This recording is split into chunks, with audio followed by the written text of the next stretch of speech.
It is Friday afternoon, and we don't have a show this weekend. Well, I don't anyway. Some of the other boys are going down to Sydney for Wrestling Go, but I'm not booked on that. So I have no show this weekend. And this is like the second time this year, I think. Maybe the first, I don't remember. But this is the first time in 2-3 months where I haven't had something to do. So this should be an interesting episode. But there is always good news because Matthias OClock is here. As always. As always. With my camera. This guy can piss off though. Right there. These bloody kids, all they want to do is flip and stuff. It's ridiculous.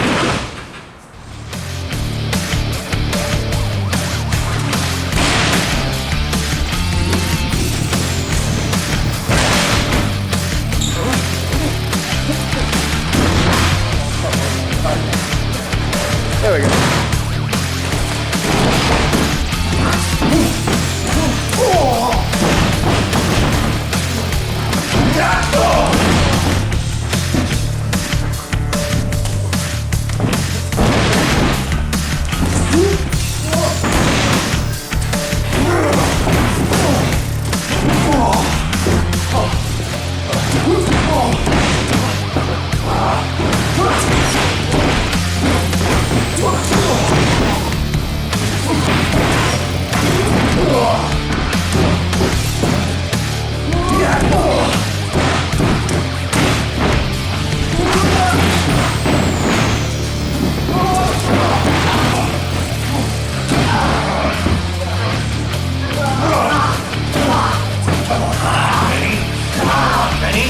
Good job.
So Suplex General Manager Timothy Wilkes, he sends me a question. He says, Tyler Gunn, do you know how to win without cheating? Well, Tim, yes, the answer to that is very simple. It is a straight up yes.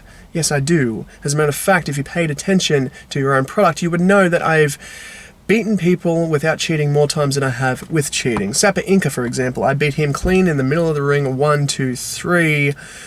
in my debut match. And then we move on to the Muzz Dog. That was simple. I just had to outsmart him, which isn't very difficult. It's the Muzz Dog. He's not very intelligent as it is, but all I had to do was outsmart him, break his hand, and make him tap out in the middle of the ring. Easy done.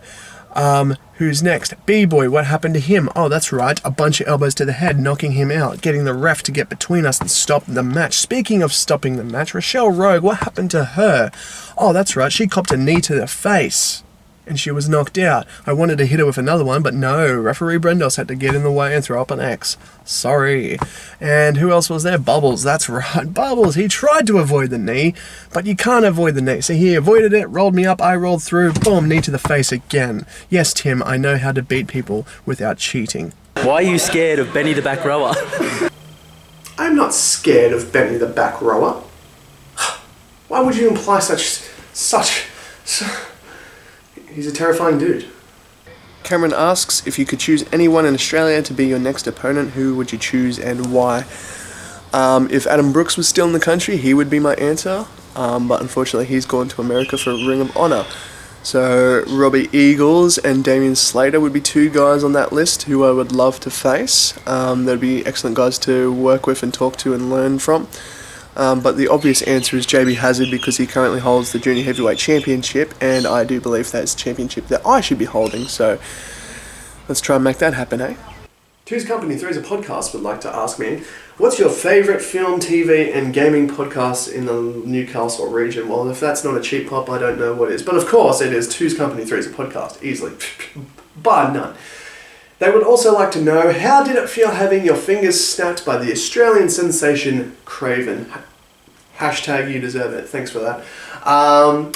Well, there's no words that I can say that can describe it, but I think this does. Speaking of Two's Company, Three's a Podcast, co-host Mitchell Harris has a question for me, and he says, Tyler Gunn, you have beaten JB Hazard twice now, and now he's the champion. How does that make you feel? Well, Mitchell, safe to say I feel upset. I strongly believe that I should be the Junior Heavyweight Championship. He has my belt. But, you know, Timothy Wilkes has a problem with me. There's something going on with his head. He doesn't like my attitude or something like that. Instead, he'd prefer to give the opportunities to people who kiss his ass and have beers with the boss. Daniel would like to know, why can't you do a backflip yet? Well, I don't know. I've been trying, I've been to Revolution, I've done it in the ring, I just can't do it. My legs don't want to go over my head. I don't know. I don't think I have enough weight in my rear end. Like, I've got all this upper body weight, but nothing down there. It's just, I can't even kip up. So, I'm sorry, I don't have a proper answer for that question. Adrian would like to know, when are you coming to Melbourne? Well, Adrian, I would love to come to Melbourne. I was there for Super Showdown a couple of years ago, and I had a great time. I spent a lot of money, but I had a great time. It was my first time out of the state, my first time to Melbourne, and it's a really nice place. I really like it. I'd love to live there. I'd love to work there, but I don't think I'm skilled enough yet to, well, keep up with the big names and on the big shows. But if there's some smaller promotions that would be interested in having Tyler Gunn, then feel free to ask, because I would love to be there. Nori would like to know, will you demand a Junior Heavyweight Championship match before the Rumble, win, and then sweat us and get the Heavyweight Championship? Well, there's only one answer to that, yes. Jordan would like to know, who or what inspired you to follow your dream to become a professional wrestler? Well, I can't say specifically who or what. I will say that I've been a fan since I was a child, a small child, 5 years old as a matter of fact. I've been watching it and following it ever since, through the good times and the bad times. Other interests I've had, like music, I haven't had that love for it, where I've constantly, for the last 20 years, wanted to follow it, even through the bad times. But wrestling has always been there for me. And I will say that, like, smaller guys like Finn Balor and Daniel Bryan actually getting good positions on the card, that was a motivator, because I wouldn't be happy just being a throwaway afterthought of a cruiserweight or something like that. That's not my cup of tea. But now that guys like that are actually being taken seriously, that's awesome. I love that. So that would have definitely been an impact and a motivator, but I can't say specifically what. It's just something I've always thought I could do. I've always wanted to do it. So actually, probably, I will say my age probably inspired it more than anything, because I just kept thinking, your time's running out, and lo and behold, here I am. Jenna would like to know, do you ever want to cry? Seriously, those chops look yeah, those chops were not enjoyable at all. They were not a good time, but they didn't make me want to cry. The only time I've actually been deduced to almost wanting to cry wasn't even during a match. It was like at the training shed, it was during a training drill, and all I was doing was taking a flip bump of a simple hip toss. And I have a bit of a bad neck, well, not so much now, but I've had a bit of a bad neck from doing stupid things like putting myself through tables. And so since I had that bad neck, when I've done that flip bump, I got a bit of whiplash and it hurt way more than it should have. And yeah, that was the only time I've actually been wanting to cry. Travis would like to know, who is your favourite wrestler of all time? Well, that is a hard question to answer and just give you a specific one, because my opinion changes a lot, but there's a long list of people that I consider to be my favourites. So that would be people like AJ Styles, Kenny Omega, Kurt Angle, Chris Jericho, Chris Benoit, Edge, Eddie Guerrero, John Cena, Randy Orton, Triple H. It's a very, very long list. Liam fucking Nelson would like to know, how many toilet rolls do you have left? I'm not sure how many I have left, but I have not purchased any more, and I assume I probably can't purchase any more because apparently they're flying off the shelves quicker than anything else. So I think it's just going to come to using the old socks or, you know, stomping some waffles. I'm not entirely sure what I'm going to do there, but if you've gone out and bought a ridiculous amount of toilet paper, you are not an incredibly wise individual. Matthew asks, what made you pick the name Tyler Gunn and why? Well, we're going to split that into two names. First is Tyler and Gunn. So Tyler, pretty much every single Tyler I've ever met or known in some way, shape or form, except for one. There's only one exception to this rule. Pretty much all of them though have been absolute tools, absolute douchebags, just people you don't like. And since I always wanted to be a bad guy, that seems perfect. Even when someone uses it fictionally, like a Tyler Black, aka Seth Rollins, that guy's an absolute tool and absolute douchebag. So thank you, Seth Rollins. When it comes to Gunn, that doesn't stem from wrestling at all. That's not Billy Gunn, for those probably thinking that.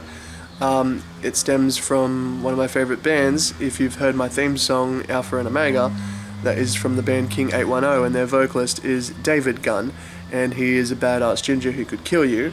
But that's not why I chose it, not because he's ginger.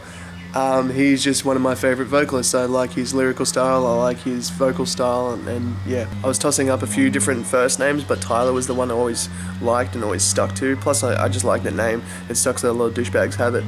But so yeah, Tyler was always a name that just kept coming back, and Gunn was always a definite. That was the name I was going to choose, so Tyler Gunn. It is a lovely Monday afternoon. It's time to go to training, so let's put in the old pin code here, and off we go. The viewers demand more Matt Gage. I had a comment last week saying there's more Matt Gage, so... Who was it? It was from you. What? It was from you. It's from co-host of Two's Company Three's podcast, Mitchell Harris, actually. I like him. Good guy. I'm not doing it. Oh, okay. I have a booking fee. No Matt Gage. He's like, you won't. You won't.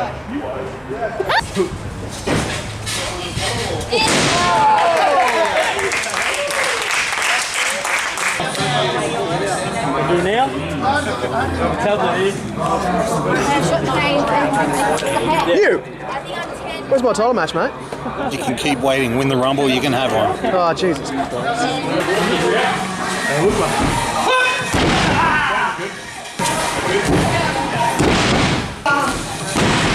was not the girl. We need you for the more beautiful girl on the thumbnail. You went up and then went on the side. That's fine.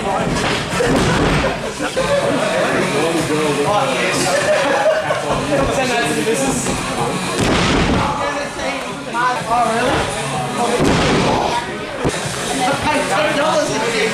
Cut it, Frank. I saved that from hitting the concrete by a foot.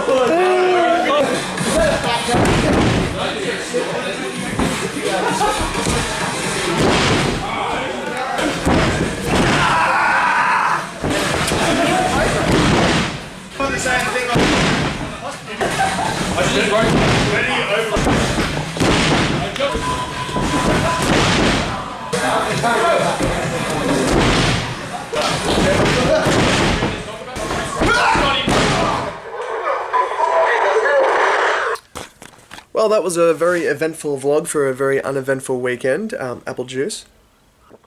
So yeah, the Q&A, that was a lot of questions. I didn't expect so many, honestly, but if you have any more, feel free to add them. I will throw them in next week's vlog. In the meantime, don't be a gleghorn, and see you next Tuesday.